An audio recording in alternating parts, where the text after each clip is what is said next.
So, paint a picture for me right now about the Sandal.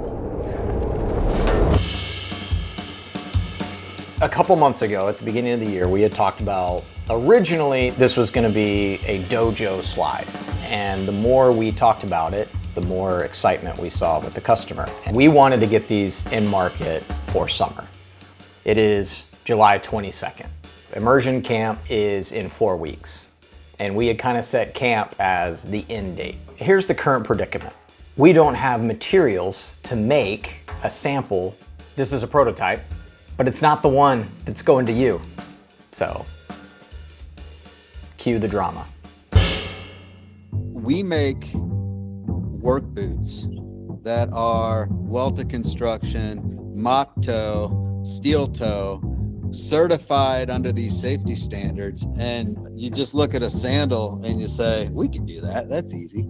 And so it's just a leather strap, a piece of material to hold the strap to the outsole, and that's it, right? And I think a lot of people thought that. And as we got into it, you know, there's a lot of things. You have to have the right cushioning, the right feel, the right break-in. So we had to adjust and tweak patterns a lot, but we also have Mayo.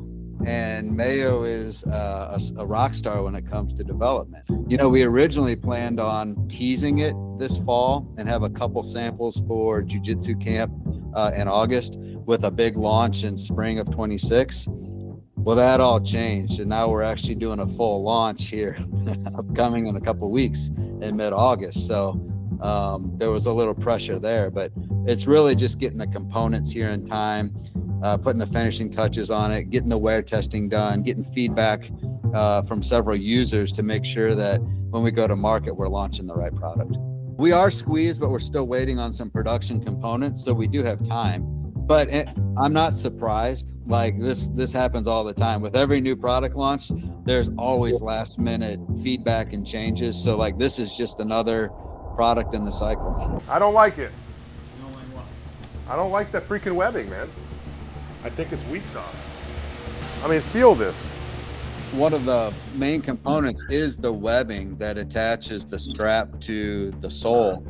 And it's the one consistent thing that's in between your toes. And some people can't wear sandals like that just because of the irritation. We actually have a webbing that we use for a pull strap on our boots. And it is a little thicker than what the industry uses. We also sourced a webbing that is right in line with where the market is. It's a little thinner. And so there's two options there. And amongst the group, there's different opinions on which way we should go. Like, that is so much softer than this. I mean, this feels cheap. It's sharp. The edges are sharp. The edges of this are smooth.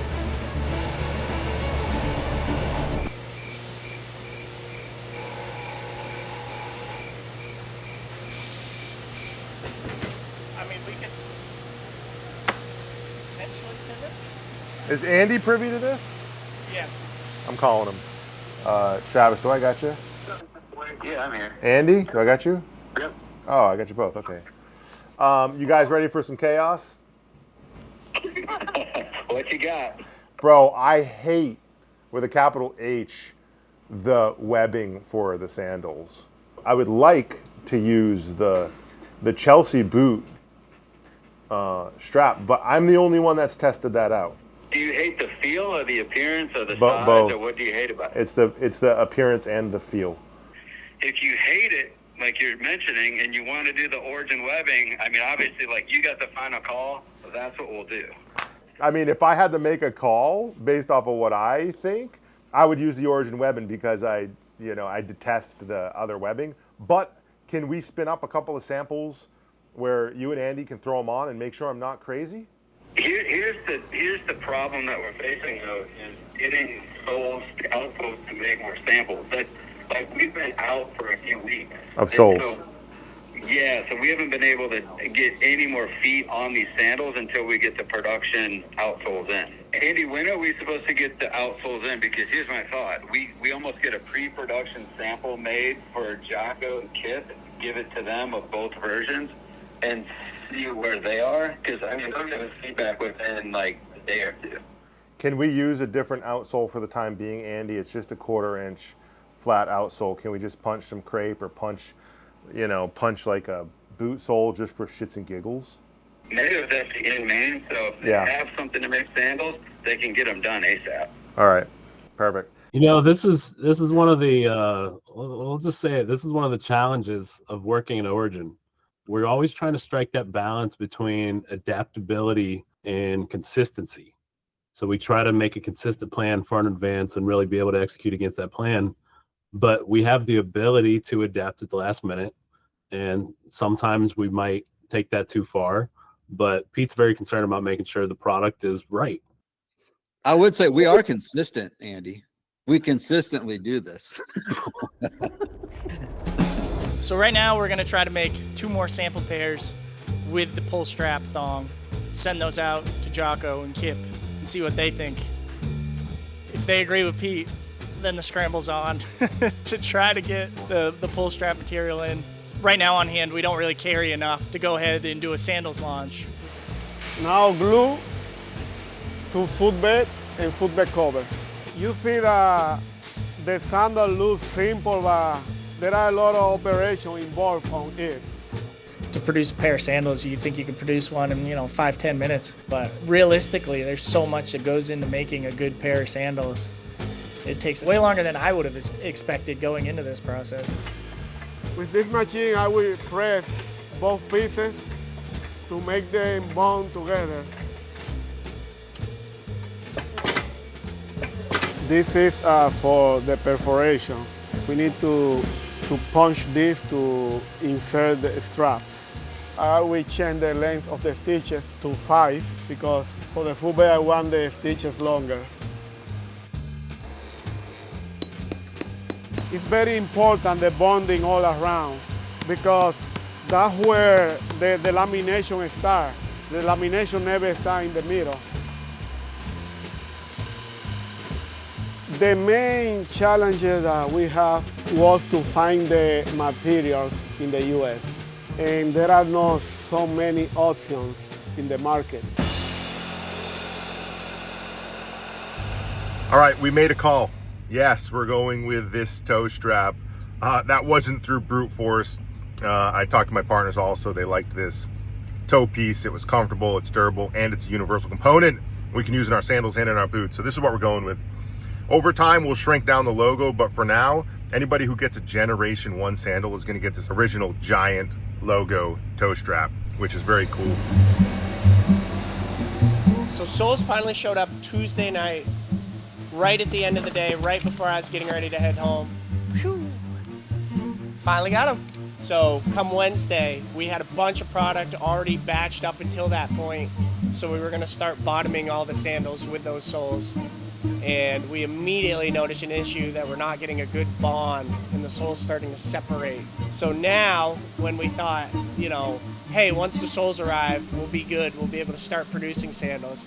Now we've hit another roadblock that we need to troubleshoot. It's, we've lost, essentially 2 more days of production at this point. So now we are 3 production days away from launch, and we're still trying to figure out how to make first quality sandals. The initial PO, it's 1,001 sandals. Yeah. We might have made a breakthrough. I like to hear that. So this EVA primer has a UV detectant, kind of like the primer we have in the bottoming for our boot soles. It's looking like it's not getting enough coverage. So if you look at like this right now, I don't know if it'll show up on the camera, but you can see the areas that the primer didn't fully absorb into. You guys good on wood? I think we might have to build another blacklight box. Chances are probably this area wasn't primed. The operator wasn't able to notice it because you can't really tell unless you have that UV light there to show you kind of the spots that you missed. But I think that should solve all our issues.